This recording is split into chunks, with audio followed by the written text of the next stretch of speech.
रहमान अस्सलाम वालेकुम जी नाजरीन, सबको पता है कि कुर्बानी की आमद है, एक दो दिन बाकी हैं कुर्बानी के। और सारे मुसलमान हर साल जो है सुन्नत इब्राहिमी को ज़िंदा करते हैं।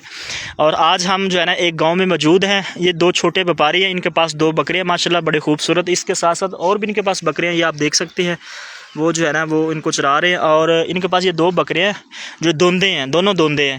एक ये आप देख सकते हैं ब्लैक कलर का और ये माशाल्लाह खूबसूरत है, और एक ये दूसरा है ये वाइट कलर का। ये दोनों माशाल्लाह बकरे हैं और आप इनको देख सकते हैं। तो ये छोटे व्यापारी हैं। आपका नाम क्या छोटे? हंजला। हंजला। तो थोड़ा ना की है उस्मान। अच्छा, थोड़ा ना उस्मान है तो थोड़ा ना हंजला है। ये गल तुसी करनी है ना बकरियां दी? हाँ जी। अच्छा, तो बकरा किन्ने दा देना है तुसी? 80,000 का एक बकरा? हाँ जी।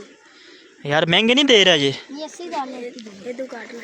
अच्छा, इदू घट नहीं देना, हाँ जी। यानी कि दोवां का 1,60,000 रुपया तो 80,000 एक बकरे का। हाँ जी। तो यार कोई प्यार मुहब्बत करो। 80,000 का है नहीं, ईद हैगी है। तो मैं कह रहा तुसी कोई प्यार मुहब्बत करके बकरे दोवें दे दो। चल 75,000। अच्छा 75,000 का एक। हाँ जी।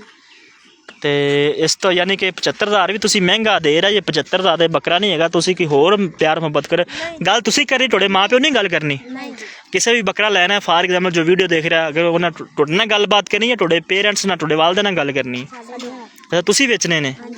तो तुसी पैसे की करने ने? अच्छा, ये दोनों बच्चे ने छोटे व्यापारी हैं, पाकिस्तान में सबसे छोटे व्यापारी हैं दोनों। ये भाई दोनों ने बात करनी है, इनको बड़े हिसाब किताब का पता है। 80,000 कह रहे थे, अब 75,000 रुपये आ गए। अब ये इनको चराते हैं, ये इनकी देखभाल करते हैं, इन्होंने बात करनी है। तो ये आप बकरे माशाल्लाह देख सकते हैं। तो छोटे ना फाइनल रेट की है 75,000। अगर किसी लेना बकरा तो उन्हें तुसी की दसोगे भी ऐसी फाइनल इत्थों तक दे देंगे? मैं तो कहना तुसी 50,000 ले लो एक बकरे का। नहीं 70,000 बस। 70,000 काट नहीं देना। अच्छा 70,000 तो घट नहीं देना? नहीं जी। मैं तो ना है महंगा 70,000 का। कुर्बानी दे एक दो दिन रह गए ने तो तुसी माशाल्लाह। नहीं भाई तुम लेना ले वो नहीं चले जा। हाँ यार मैं कुर्बानी लैन आए, असी लैना कुर्बानी, बकरा करना कुर्बानी तो करना। नहीं ये तो काट नहीं। ये तू कट नहीं देना? नहीं लेना लो नहीं चले जाओ यार 70,000 बड़ा रुपया है। तुसी 1,40,000 दोवां दा, यानी कि 70,000 का। तो मैं तुसी लख पूरा ले लो दोवां दा। नहीं अभी देना ये 70,000। अच्छा 70,000 एक बकरे का तुसी लेना है? हाँ जी। तो यार नहीं यार, तुसी थोड़ा होर प्यार मुहब्बत करो। तुझे लेना है जानते रहो। लेना है नहीं लेना लो नहीं जानते हो। यार बकरा लेना तुसी बेचने नहीं दे, बेचने ने ना। हाँ जी। तो अगर कुर्बानी दे एक दो दिन रह गए ने हाँ जी। तो तुहानू 50,000 रुपया बड़ा मैं कह रहा, तो दे दो। नहीं ये तो काट एक 70,000। अच्छा 70,000 देना है? नहीं यार तुसी दे दो। 70,000 का बड़ा रेट है। नहीं जी ਅਸੀਂ ਗਰਮੀ ਚ ਪਾਲਨੇ ਆ, ਫਿਰ ਇਹਨਾਂ ਸਰਦੀ ਦੇ ਅੰਦਰ ਬਾਹਨੇ ਆ, ਬਾਹਰ ਕੱਢਨੇ ਆ, ਇਹਨਾਂ ਪੱਠੇ ਪਾਣੇ ਆ, ਇਹ ਖਰਾਬ ਇਹਨਾਂ ਕਰ ਦੇਣ, ਬਾਹਰ ਸ਼ਾਇਦ ਇੰਨੀ ਖਰਾਬ ਕਰ ਦੇਣ।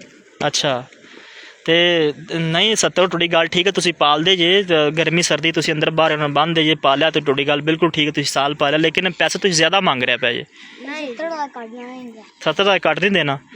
लो जी ये दो व्यापारी ने, छोटे व्यापारी ने, पाकिस्तान सब तो छोटे व्यापारी है। तुसी देख सकते जी 70,000 तो घट को नहीं देना बकरा। बड़ी बहस करते पे ने, कहते ने असी पालिया, साडा रंग वेख किस तरह हो गया। तुसी देख भी सकते जी, इन्ना थोड़ा फिर भी चिट्टा काला हो गया। तो भाई 70,000 तो घटते नहीं पे, इन्हें 70,000 एक बकरा देना। अगर किसी व्यापारी नू किसी भी भाई नू बकरे चाहिए तुसी इन्हां नाल राबता कर सकते जी, नंबर थल्ले दे देने।